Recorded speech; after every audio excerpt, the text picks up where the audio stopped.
Hey everyone, it is Jonah and I am back with another video. Today I'm going to be going over with you guys my week 3 power rankings for season 19 of The Voice. This was the last week of the Blend auditions, so we're wrapping up the Blend auditions and we're going to be doing the battles next week. I can't wait for that. I love The Voice so much. I'm going to be reacting to The Voice all season long, along with doing videos like this. So if you guys like The Voice and like my videos, please feel free to subscribe down below for more content. I would greatly appreciate it. And without further ado, let's get right into this video. So before I get into my actual power rankings, I just want to say that these are my opinions, and so obviously they're not facts.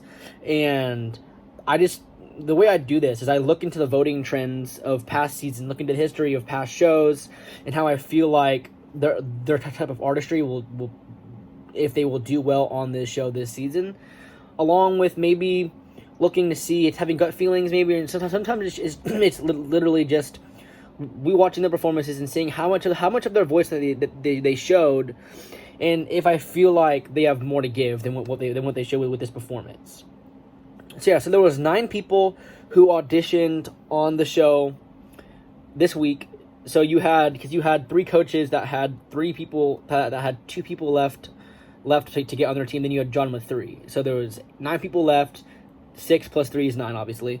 But yeah, so let's get right into it. So at 9, I have Skylar Mayton, and she is on Team Kelly. So she's saying "Blinding Lights" by The Weeknd, and when you're singing a current pop song like this, sometimes you wanna stay true to the original, but at the same time, everyone's heard it a lot recently, and they may be getting bored of the song or feel like it's getting overplayed. So at the same time, you want to make it your own and make it different from the original to show your uniqueness as an artist. And I feel like she did some parts, but I feel like she could have done more of it. And I feel like I didn't hear enough of her voice to put her any higher than this. I feel like she was lacking a little some control. It may have been nerves. I feel like there is a chance that she gets passed into the next round. But I feel like, her voice sounds really mature for her age. Like, don't get me wrong, but I feel like there was some control issues, and I feel like I didn't hear enough originality in that voice for me to be like, she deserves to be higher on this list. But yeah, so I do think that she has a chance to make the battles, and I do feel like she could surprise me going forward. But for now, this is where she is, and she I think Kelly was the only one who turned around for her, I think, so that's why she's on Team Kelly. So at 8, I have Emily, and the only reason why I have her this low is because I felt, I don't know, I kind of just didn't feel like I don't know how to word this. I just didn't feel like I heard enough of her voice and enough of her range. Her originality is insane, like, because I've known that song before, but she changed up "How Will I Know" by Whitney Houston so much where in my opinion, it barely even sounded like it was like the original, in my opinion, and it was just incredible to watch that. So if she can do that with other songs, that shows her artistry and her ability to be a musician. But I feel like I need to hear more of her voice before I can put her higher on this list. But I do think there's a chance that she could advance to the next round, but for now I do have her at 8, and I just don't know with her right now, so she's kind of like I'm kind of 50-50 on her at the moment, so I just couldn't put her any higher on the list. And then she also picked Kelly, so far both of Kelly's artists were at the bottom of these power rankings, so in my opinion Kelly had the worst showing from this week, in my opinion. Which yeah, so at 7 we have John Sullivan. So John Sullivan, I loved his voice so much. He's a very amazing storyteller. He just, in my opinion, it just feels like he knows what he's doing. But I feel like I didn't hear a lot of his range. And he kind of stayed in the pocket a little bit, and he kind of went up a little bit. But I mean, like, I feel like the other 2 may have turned around if he had gone more with his voice and showed more power with his voice than what he did. Because in my opinion, I just felt like he was kind of staying in one area. And I think if he has that power, he does have potential to move forward on the show. But because I'm just not sure about him, I have to leave him this low on the power rankings. Yeah, so at 6, I have Tori Miller, and I think she's saying "When You Say Nothing at All." I'm not sure if anyone remembers Lauren Dussey from season 12. She's sang this song, I believe, in the Knockouts, and amazing. So that's how I knew the song.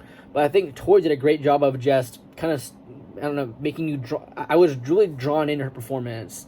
and I think it takes a lot to be able to storytell like that and just make people believe what you're singing about. And I definitely felt that with her, and I feel like she has an amazing voice.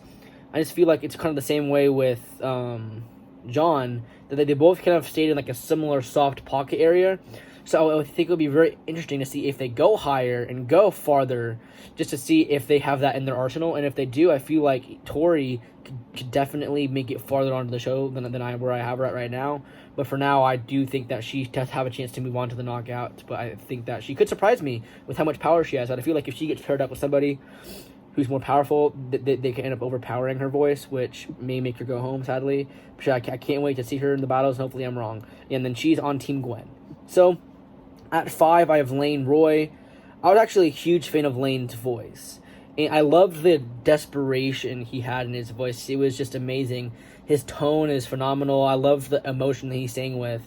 I love that he chose that song, too. Louis Capaldi is one of my favorite artists, and that song that he sings is one of my favorite songs. And it's very emotional. And then I'm not sure if you guys caught on to it or not, but Kelly was very emotional during this performance. It definitely relates to her. And it was something that definitely struck her, and they in production ended up not even showing her after during the coach's comments. They didn't show Kelly once after they started talking, and that's because she was, I believe she was crying, and she's definitely emotional with the song. But I mean, Lane did that. He made Kelly get emotional by singing this song, and I feel like he definitely has potential to go farther into the show, because he is such a young singer, but he sounds really mature and experienced to me, and I can't wait to see what he does next in the battle rounds, and hopefully he makes it through to the knockout. So yeah. And he's on Team Gwen also. So, at 4, I have Bailey Ray. So, this is a very interesting pairing. This may be one of the more this may be the most interesting pairing of the season, because Bailey is a country artist who auditioned after Blake and Kelly's teams are both full, the two people who normally get country artists on their team, and then John is the only one who turned for this person. So John, after 4 or 5 seasons on this show, this is the first time that he's going to have a country artist that he gets to coach. And I feel like this is a very interesting pairing, and I feel like, I don't know, I kind of agree with Blake here that John may make a bad decision in letting her go, and then Blake will be right there to steal her, hopefully. But I definitely think that she has an amazing country twang to her voice. She seems like she's a large range and that she's very experienced. I do think that she has more power than what she showed in her audition. I feel like she could surprise a lot of people going forward. And I definitely expect her to be into the knockouts, past the knockouts, into the live playoffs. So yeah. And she's on John's team, like I already said. So yeah, I'm at 3. I have Worth the Wait.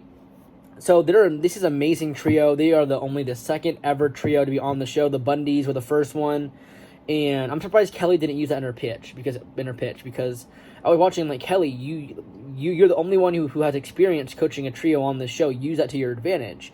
She never did, and I feel like maybe if she did remind them of that, maybe they could have picked Kelly. But I feel like picking Blake maybe the move if they really want to do country. And everyone knows that Blake does have the most experience with the duos on the show, and he is the only one who's taken a duo far, like, into the finale on this show. I mean, obviously it's a trio, but I mean, he has the most experience with multiple people on for a person on his team. So that's why I feel like they made the right decision in that regard. But they have amazing harmony, but like Kelly said, it wasn't always terrific. So if they can clean that up, show more of their voices, show more of their harmonies, just get perfect, I think that they have a great potential to be far on the show, because they're so unique and they're the only trio on the show. And then whoever goes up against them in the battles is going to have their work cut out for them, because it's going to be very hard to match 3 people singing. And I feel like Blake's going to have to pick somebody who has a similar powerful voice. I think it'll be interesting moving forward to see who Worth the Wait goes up against in the battle. So yeah, and they're on Blake's team. So at 2, we have James Piley, and I think John got a steal here. Like, absolutely, John got a steal without a doubt. James, in my opinion, maybe one of my favorite artists of the season. I loved his voice, his tone, his range, his complexity, what he can do with his voice.